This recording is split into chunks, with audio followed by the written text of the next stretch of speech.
உனக்கு ஓட்டுக்காக நீ வந்து அவங்கள நீ எதுக்கு அப்ப வந்துட்டு 2021 எலெக்ஷன் நின்னப்போ நீ எதுக்கு ஜெயலலிதா எம்ஜிஆர் போட்டோ காமிச்சு நீ ஓட்டு கேட்ட?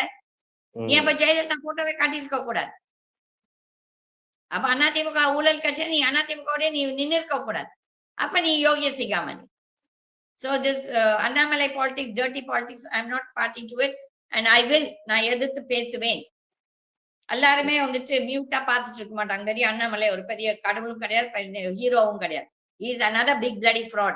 வந்து 4 வருஷத்துல ஒரு தலைவரா இருந்து இவன் எவ்வளவு கொள்ளடிச்சவன், இவன் மந்திரியாலாம் வந்து இன்னும் எவ்வளவு கொள்ளடிப்பான். அதுக்கு வந்துட்டு இந்த திமுகவும் அதிமுகவே பெட்டர்னு சொல்லிட்டு போலாம். 4 வருஷத்துல இவ்வளவு கொள்ளடிச்சவன், இல்ல வேற நீ பெரிய ஐபிஎஸ் ஆபீசர் சிங்கம் பூனை புலின்னு சொல்ற. பூனை புலிய வந்துட்டு போலீஸ் பாதுகாப்போட போயிட்டு இருக்காது. சிங்கம் புலி நாங்க பொம்பளை மக்கள் எல்லாம் சிங்கம் புலி. மக்கள் எல்லாத்துக்குமே பாதுகாப்பு இல்ல.